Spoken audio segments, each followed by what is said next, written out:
memang kebangetan juga sih UMKM-nya gitu. Maksudnya ketika mau mulai kucuk ke depan sengaja biar dagangnya diborong. Wih, peralatan baru nih Jis. Iya. Ini suara nggak bakal dikomplain lagi nih sama temen-temen netizen nih. Benar. Kemarin dapat komplainan beberapa netizen ya. Dia bilang, wah bang suaranya pecah katanya. Iya. Kita udah beli peralatan demi menyajikan konten buat netizen. Iya, biar kualitas audionya enak ya. Ya benar. Tapi yang nggak enak nih Jis, kabar Apa tuh? terbaru yaitu Gus Miftah nih Jis. Waduh lagi viral. Viral banget ini. Ini berkaitan dengan UMKM soalnya Jis. Iya. Jadi kan kalau biasalah takbir akbar gitu kan. Ya kalau umumnya itu banyak pedagang-pedagang UMKM, ada yang jualan balon kayak gitu Jis. Ya. Ada yang jualan lampu-lampuan Benar, gitu benar. kan. Dan ini ada yang jualan minuman Jis. Hmm.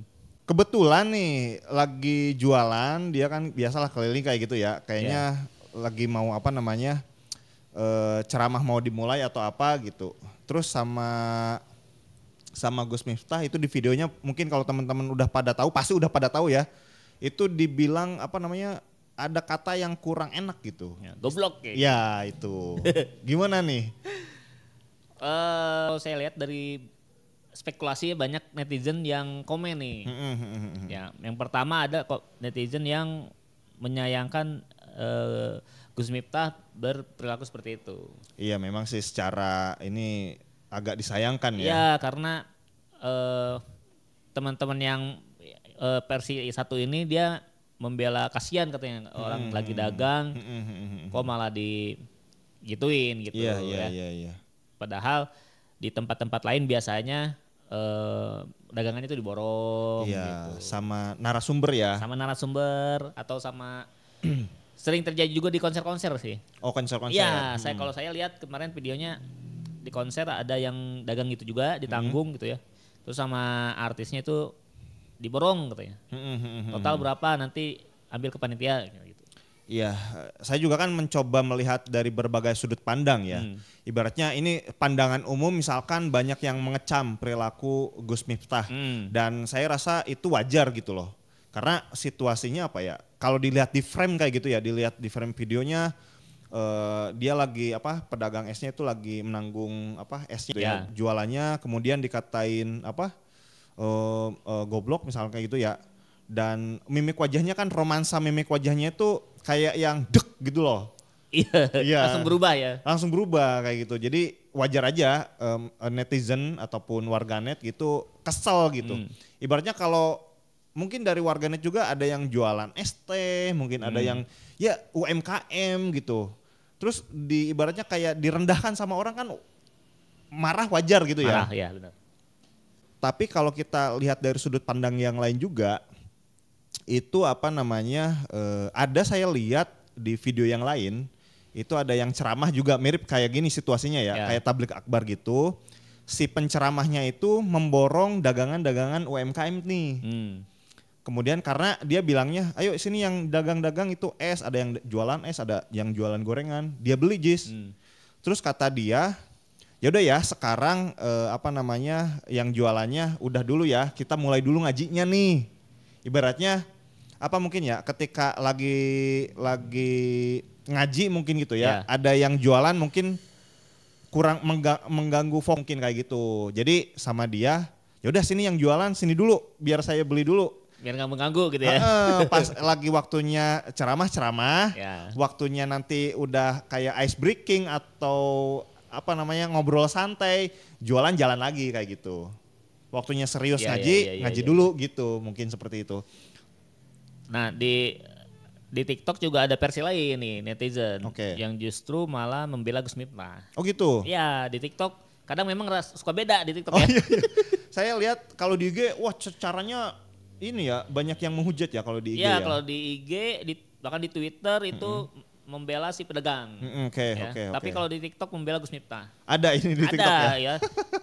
Beramai-ramai mereka bilang, wah itu sih bercandaan, di Jawa nggak menyinggung sama sekali gitu. Jadi kan Gus Miftah juga kan ceramahnya pakai bahasa Jawa ya. Nah kemungkinan itu lokasinya tuh di Jawa tuh. Nah mereka bilang wah biasa sih kayak gitu, dia bilang gitu. Iya. Ceramah-ceramah di Jawa mungkin memang apa ya, stylenya kayak gitu, gaya pembawaannya gitu. Sedangkan ketika di videoin dan diposting secara nasional, gak masuk tuh kulturnya tuh ke Jawa Barat, ke mungkin ke pulau di luar Jawa, ke Sumatera, ke Kalimantan mungkin gitu. Kayaknya viralnya nasional nih ya. Iya, gak masuk sehingga ya udah jadinya kena gitu. Iya. Tapi kalau saya sih tetap ya mewajarkan banyak orang tersinggung sih. Benar. Tapi kita juga ini terbaru nih pagi ini saya lihat Gus Miftah apa namanya ibaratnya ya silaturahmi ke rumahnya pedagang itu ya. Terakhir sih dia udah ketawa bareng lagi sama pedagangnya dan gak ada sakit hati ya.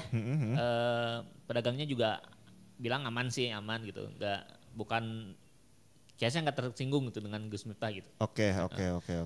Tapi ada lagi versi lagi nih. Oke, apa? Ada versi ketiga nih. Oke, sudut pandang apa nih? Ya di Twitter atau di TikTok saya lupa ya.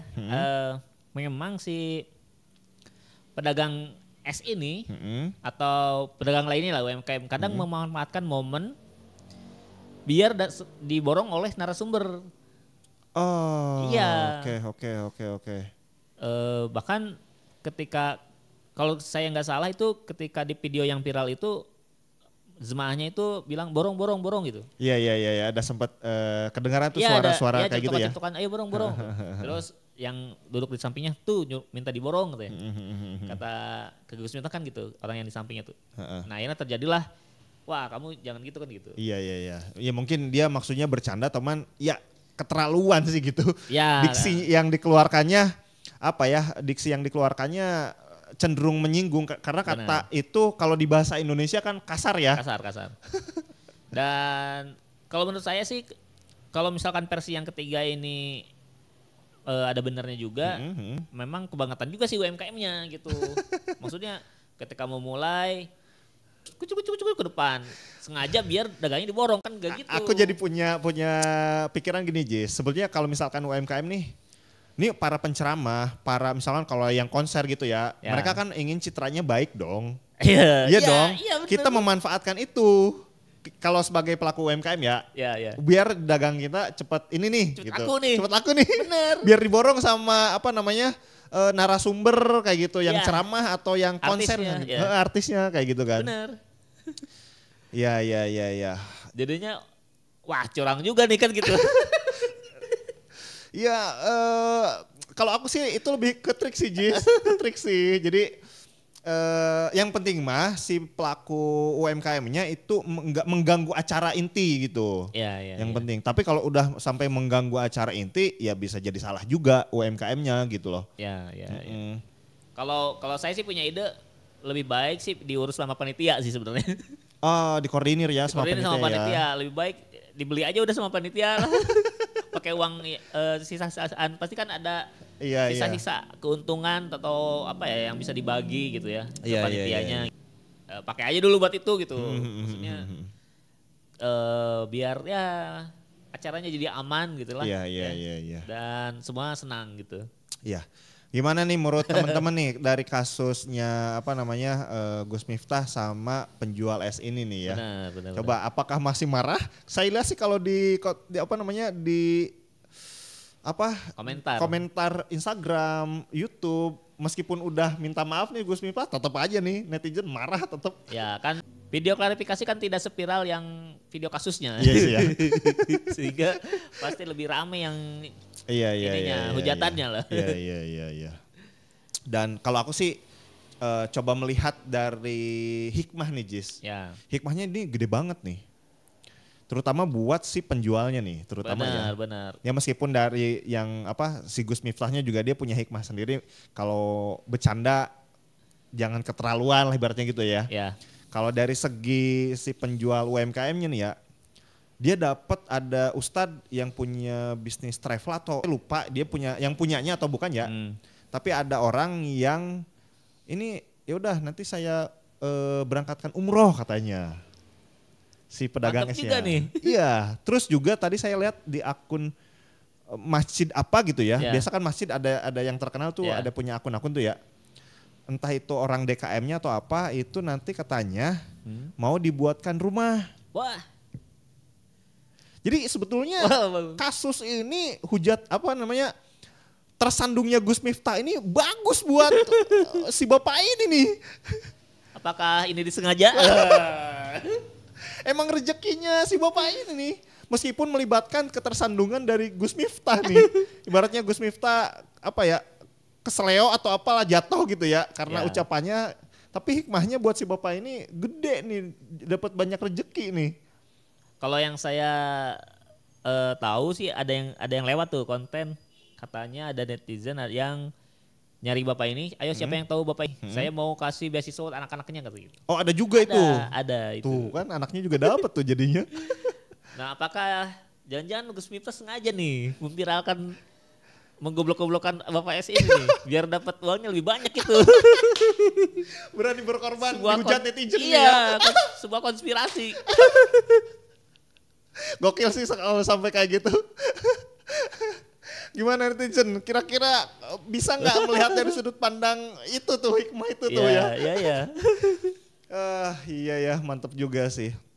Ya setidaknya ada lah titik baik ya. Benar. Dari Gus Miftahnya udah minta maaf, meskipun netizen itu ada yang nggak terima juga minta maafnya Gus Miftah. Katanya kok merangkulnya kayak gitu katanya. Seakan-akan kayak mengintimidasi gitu. Dipaksa untuk memaafkan gitu ya.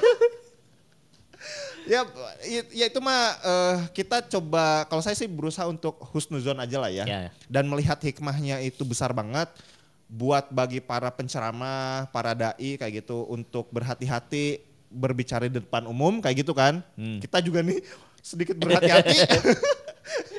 Terus buat khususnya si bapak penjualnya itu alhamdulillah dapat rezeki nomplok nih. Ya.